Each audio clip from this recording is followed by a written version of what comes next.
Guy de Maupassant, Un lâche, texte publié dans Le Gaulois du 27 janvier 1884. On l'appelait dans le monde le beau Signol. Il se nommait le vicomte Gontran Joseph de Signol. Orphelin et maître d'une fortune suffisante, il faisait figure, comme on dit. Il avait de la tournure et de l'allure, assez de paroles pour faire croire à de l'esprit, une certaine grâce naturelle, un air de noblesse et de fierté, la moustache brave et l'œil doux, ce qui plaît aux femmes.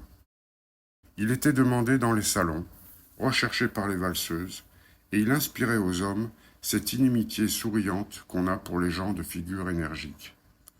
On lui avait soupçonné quelques amours capables de donner fort bonne opinion d'un garçon. Il vivait heureux, tranquille, dans le bien-être moral le plus complet. On savait qu'il tirait bien l'épée et mieux encore le pistolet. « Quand je me battrai, disait-il, je choisirai le pistolet. Avec cette arme, je suis sûr de tuer mon homme. » Or, un soir, comme il avait accompagné au théâtre deux jeunes femmes de ses amis, escortées d'ailleurs de leurs époux, il leur offrit, après le spectacle, de prendre une glace chez Tortoni.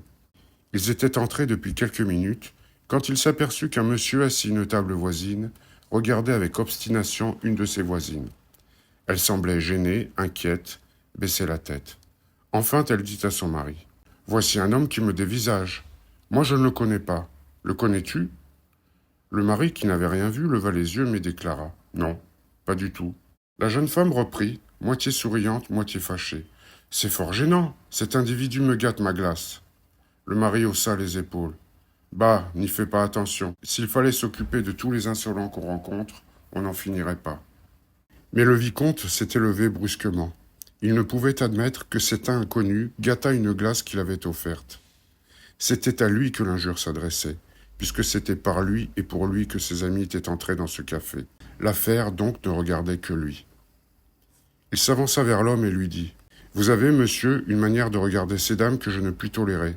Je vous prie de bien vouloir cesser cette insistance. » L'autre répliqua « Vous allez me ficher la paix, vous ?» Le vicomte déclara les dents serrées. « Prenez garde, monsieur, vous allez me forcer à passer la mesure. » Le monsieur ne répondit qu'un mot ordurier qui sonna d'un bout à l'autre du café, et fit, comme par l'effet d'un ressort, accomplir à chaque consommateur un mouvement brusque. Tous ceux qui tournaient le dos se retournèrent. Tous les autres levèrent la tête. Trois garçons pivotèrent sur leurs talons comme des toupies. Les deux dames du comptoir eurent un sursaut, puis une conversion du torse entier, comme si elles eussent été deux automates obéissant à la même manivelle.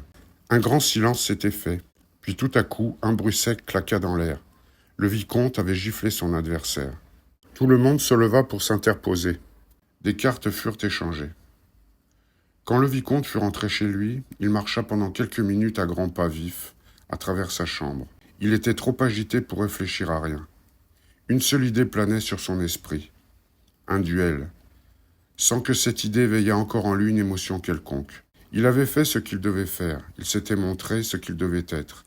On en parlerait, on l'approuverait, on le féliciterait. Il répétait à voix haute, parlant comme on parle dans les grands troubles de pensée. Quel brute que cet homme! Puis il s'assit et il se mit à réfléchir. Il lui fallait, dès le matin, trouver des témoins. Qui choisirait-il? Il cherchait les gens les plus posés et les plus célèbres de sa connaissance. Il prit enfin le marquis de la Tour Noire et le colonel Bourdin, un grand seigneur et un soldat. C'était fort bien. Leur nom porterait dans les journaux. Il s'aperçut qu'il avait soif, et il but, coup sur coup, 3 verres d'eau. Puis il se remit à marcher. Il se sentait plein d'énergie, en se montrant crâne, résolu à tout, et en exigeant des conditions rigoureuses, dangereuses, en réclamant un duel sérieux, très sérieux, terrible. Son adversaire reculerait probablement et ferait des excuses. Il reprit la carte qu'il avait tirée de sa poche et jetée sur sa table, et il la relut comme il l'avait déjà lue, au café, d'un coup d'œil, et dans le fiacre à la lueur de chaque bec de gaz en revenant. Georges Lamille, 51 rue Moncey. Rien de plus. Il examinait ces lettres assemblées qui lui paraissaient mystérieuses, pleines de sens confus. Georges Lamille. Qui était cet homme? Que faisait-il? Pourquoi avait-il regardé cette femme d'une pareille façon? N'était-ce pas révoltant qu'un étranger, un inconnu vint troubler ainsi votre vie, tout d'un coup, parce qu'il lui avait plu de fixer insolemment les yeux sur une femme? Et le vicomte répéta encore une fois à voix haute. « Quelle brute !» Puis il demeura immobile, debout songeant, le regard toujours planté sur la carte. Une colère s'éveillait en lui contre ce morceau de papier, une colère haineuse où se mêlait un étrange sentiment de malaise. C'était stupide, cette histoire-là. Il prit un canif ouvert sous sa main et le piqua au milieu du nom imprimé, comme s'il eût poignardé quelqu'un. Donc il fallait se battre. Choisirait-il l'épée ou le pistolet, car il se considérait bien comme l'insulté. Avec l'épée, il risquait moins, mais avec le pistolet, il avait chance de faire reculer son adversaire. Il est bien rare qu'un duel à l'épée soit mortel, une prudence réciproque empêchant les combattants de se tenir en garde, assez près l'un de l'autre, pour qu'une pointe entre profondément. Avec le pistolet, il risquait sa vie sérieusement, mais il pouvait aussi se tirer d'affaire avec tous les honneurs de la situation et sans arriver à une rencontre. Il prononça. Il faut être ferme. Il aura peur. Le son de sa voix le fit tressaillir et il regarda autour de lui. Il se sentait fort nerveux. Il but encore un verre d'eau, puis commença à se dévêtir pour se coucher. Dès qu'il fut au lit, il souffla sa lumière et ferma les yeux. Il pensait. J'ai toute la journée de demain pour m'occuper de mes affaires. Dormons d'abord afin d'être calme. Il avait très chaud dans ses draps, mais il ne pouvait parvenir à s'assoupir. Il se tournait et se retournait, demeurait 5 minutes sur le dos, puis se plaçait sur le côté gauche, puis se roulait sur le côté droit. Il avait encore soif. Il se releva pour boire. Puis une inquiétude le saisit. Est-ce que j'aurais peur ? Pourquoi son cœur se mettrait-il à battre follement à chaque bruit connu de sa chambre ? Quand la pendule allait sonner, le petit grincement du ressort qui se dresse lui faisait faire un sursaut. Il lui fallait ouvrir la bouche pour respirer, ensuite pendant quelques secondes, tant il demeurait oppressé. Il se mit à raisonner avec lui-même sur la possibilité de cette chose. Aurais-je peur ? Non, certes, il n'aurait pas peur, puisqu'il était résolu à aller jusqu'au bout, puisqu'il avait cette volonté bien arrêtée de se battre, de ne pas trembler. Mais il se sentait si profondément troublé qu'il se demanda « Peut-on avoir peur malgré soi ?» Et ce doute l'envahit, cette inquiétude, cette épouvante. Si une force plus puissante que sa volonté, dominatrice, irrésistible, le domptait, qu'arriverait-il ? Oui, que pouvait-il arriver ? Certes, il irait sur le terrain, puisqu'il voulait y aller. Mais s'il tremblait, mais s'il perdait connaissance, et il songea à sa situation, à sa réputation, à son nom. Et un singulier besoin le prit tout à coup de se relever pour se regarder dans la glace. Il ralluma sa bougie. Quand il aperçut son visage reflété dans le verre poli, il se reconnut à peine, et il lui sembla qu'il ne s'était jamais vu. Ses yeux lui parurent énormes, et il était pâle. Certes, il était pâle, très pâle. Il restait debout en face du miroir.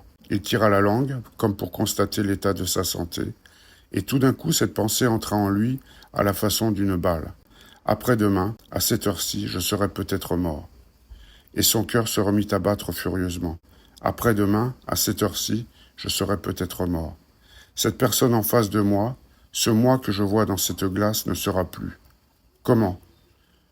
Me voici, je me regarde, je me sens vivre, et dans 24 heures je serai couché dans ce lit, mort, les yeux fermés, froid, inanimé, disparu. Il se retourna vers la couche, et il se vit distinctement étendu sur le dos dans ces mêmes draps qu'il venait de quitter. Il avait ce visage creux qu'ont les morts, et cette mollesse des mains qui ne remueront plus.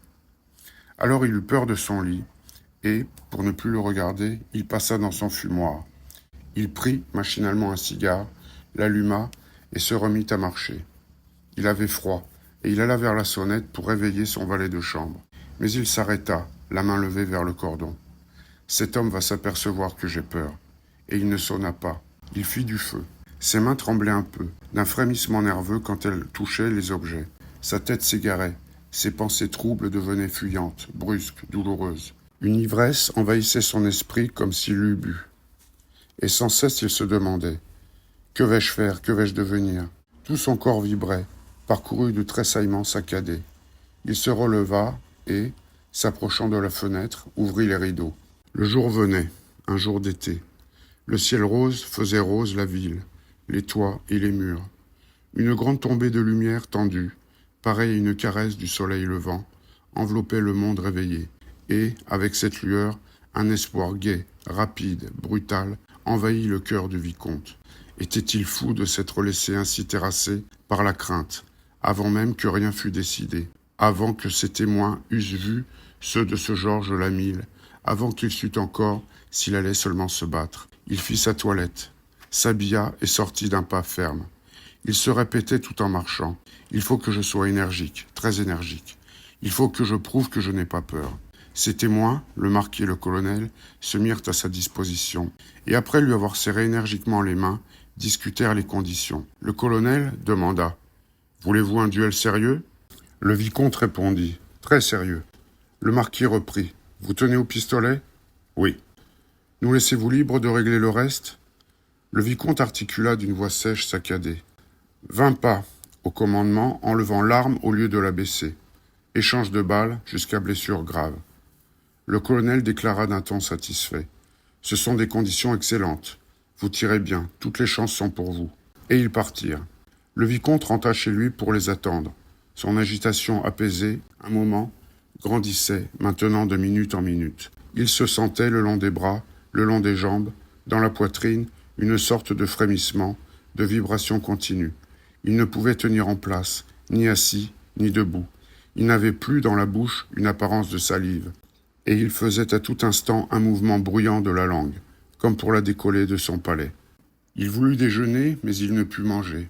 Alors l'idée lui vint de boire pour se donner du courage, et il se fit apporter un carafon de rhum, dont il avala coup sur coup 6 petits verres. Une chaleur pareille à une brûlure l'envahit, suivi aussitôt d'un étourdissement de l'âme. Il pensa « Je tiens le moyen, maintenant ça va bien ». Mais au bout d'une heure, il avait vidé le carafon, et son état d'agitation redevenait intolérable. Il sentait un besoin fou de se rouler par terre, de crier, de mordre. Le soir tombait. Un coup de timbre lui donna une telle suffocation qu'il n'eut pas la force de se lever pour recevoir ses témoins. Il n'osait même plus leur parler, leur dire bonjour, prononcer un seul mot, de crainte qu'ils ne devinassent tout à l'altération de sa voix. Le colonel prononça « Tout est réglé aux conditions que vous avez fixées. Votre adversaire réclamait d'abord les privilèges d'offenser, mais il a cédé presque aussitôt et a tout accepté. Ses témoins sont 2 militaires. » Le vicomte prononça « Merci. » Le marquis reprit « Excusez-nous si nous ne faisons qu'entrer et sortir, mais nous avons encore à nous occuper de 1000 choses. Il faut un bon médecin, puisque le combat ne cessera qu'après blessure grave, et vous savez que les balles ne badinent pas. Il faut désigner l'endroit, à proximité d'une maison pour y porter le blessé si c'est nécessaire, etc. Enfin, nous en avons encore pour 2 ou 3 heures. » Le vicomte articula une seconde fois « Merci. » Le colonel demanda « Vous allez bien? Vous êtes calme ?»« Oui, très calme, merci. » Les 2 hommes se retirèrent. Quand il se sentit seul de nouveau, il lui sembla qu'il devenait fou. Son domestique ayant allumé les lampes, il s'assit devant sa table pour écrire des lettres. Après avoir tracé au haut d'une page « Ceci est mon testament », il se releva d'une secousse et s'éloigna, se sentant incapable d'unir 2 idées, de prendre une résolution, de décider quoi que ce fût. Ainsi il fallait se battre. Il ne pouvait plus éviter cela. Que se passait-il donc en lui? Il voulait se battre. Il avait cette intention et cette résolution fermement arrêtées, et il sentait bien, malgré tout l'effort de son esprit et toute l'attention de sa volonté, qu'il ne pourrait même conserver la force nécessaire pour aller jusqu'au lieu de la rencontre. Il cherchait à se figurer le combat, son attitude à lui et la tenue de son adversaire. De temps en temps, ses dents s'entrechoquaient dans sa bouche avec un petit bruit sec. Il voulut lire et prit le code du duel de Châteauvillard, puis il se demanda « Mon adversaire a-t-il fréquenté les tirs? Est-il connu? Est-il classé? Comment le savoir ?» Il se souvint du livre du baron de Vaux sur les tireurs au pistolet, et il le parcourut d'un bout à l'autre. Georges Lamille n'y était pas nommé. Mais cependant, si cet homme n'était pas un tireur, il n'aurait pas accepté immédiatement cette arme dangereuse et ses conditions mortelles. Il ouvrit en passant une boîte de gastine rainette posée sur un guéridon et prit un des pistolets. Puis il se plaça comme pour tirer et leva le bras. Mais il tremblait des pieds à la tête et le canon remuait dans tous les sens. Alors il se dit « C'est impossible, je ne puis me battre ainsi. » Il regardait au bout du canon ce petit trou noir et profond qui crache la mort. Il songeait au déshonneur, au chuchotement dans les cercles, au rire dans les salons, au mépris des femmes, aux allusions des journaux, aux insultes que lui jetteraient les lâches. Il regardait toujours l'arme, et élevant le chien, il vit soudain une amorce briller dessous comme une petite flamme rouge. Le pistolet était demeuré chargé, par hasard, par oubli, et il éprouva de cela une joie confuse, inexplicable. S'il n'avait pas, devant l'autre, la tenue noble et calme qu'il faut, il serait perdu à tout jamais. Il serait taché, marqué d'un signe d'infamie, chassé du monde. Et cette tenue calme et crâne, il ne l'aurait pas. Il le savait, il le sentait. Pourtant, il était brave, puisqu'il voulait se battre. Il était brave, puisque... La pensée qu'il effleura ne s'acheva même pas dans son esprit, mais, ouvrant la bouche toute grande, il s'enfonça brusquement jusqu'au fond de la gorge le canon de son pistolet, et il appuya sur la gâchette.